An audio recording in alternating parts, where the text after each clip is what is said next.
కానీ వారి మధ్య మాటామంతి రోజు నడుస్తున్నది. ఇప్పుడు తెలంగాణను పరోక్షంగా పాలిస్తున్న చంద్రబాబే, రేపు చంద్రబాబే నడుపుతున్నారు.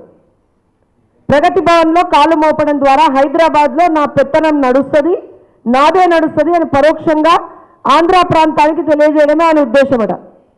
తలకాగిట తిరుగుతున్నదా ఏంటి అని అడగాల్సినటువంటి పరిస్థితి వల్ల అసలు ఏం మాట్లాడుతున్నారు ఏంటి, అసలు ఏమన్నా కొంచెమన్నా కామన్ సెన్స్ అనేటువంటిది ఉపయోగిస్తున్నారా మీరు? మరి వాళ్ళు 5వ తారీఖున ఈ 5వ తారీఖున ఇది రాస్తే మేడం మీరు వాళ్ళు ఎందుకు మాట్లాడుతున్నారు అని అంటుండొచ్చు. నేను నిజంగా కూడా సరే ఆలోచన చేసిన, ఆగినాం, చూసినాం, ఏమన్నా ఒక అపాలజీ వస్తుంది కావచ్చు, ఏమన్నా దానికి సంబంధించి ఒక వివరణ ఏమన్నా ఆ పార్టీ ఇస్తుంది కావచ్చు అని చూసినాం. అంటే మీకు నిజంగా కూడా ఇవాటి రోజున చంద్రబాబు నాయుడు గారి పేరు వింటేనే అంత భయం ఎందుకు? తెలుగుదేశం పార్టీ పేరు వింటేనే అంత భయం ఎందుకు? అంత వణుకెందుకు? ఇంత పిచ్చి రాతలా మీ పేపర్లలో? ఇంత పిచ్చి రాతలు రాస్తారా?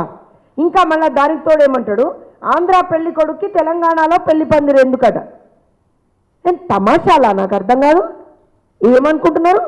తెలంగాణ ఎవరి జాగీర్ కాదు, హైదరాబాద్ నడి బొడ్డున పుట్టినటువంటి పార్టీ తెలుగుదేశం పార్టీ, ప్రజల కోసం పనిచేస్తున్నటువంటి పార్టీ తెలుగుదేశం పార్టీ. 10 సంవత్సరాలు మీరు ఇక్కడ అధికారం ఎలగబెట్టినప్పుడు నిరుద్యోగుల పక్షాన, మహిళల పక్షాన, రైతుల పక్షాన, విద్యార్థుల పక్షాన, ప్రతి ఒక్క వర్గం పక్షాన పోరాటం చేసినటువంటి పార్టీ తెలుగుదేశం పార్టీ. మీ లెక్క అధికారం కోసం వెంపర్లాడుతూ అనుక్షణం కూడా పోరాడేటువంటి ఒక తత్వం లేకుండా ఉండేది కాదు తెలుగుదేశం పార్టీ అంటే. అధికారం ఉన్నా లేకపోయినా, అధికార పక్షంలో ఉన్నా ప్రతిపక్షంలో ఉన్నా అనుక్షణం ప్రజాపక్షంగా పనిచేస్తున్నటువంటి పార్టీ తెలుగుదేశం పార్టీ. రండి కూర్చొని మాట్లాడదాం.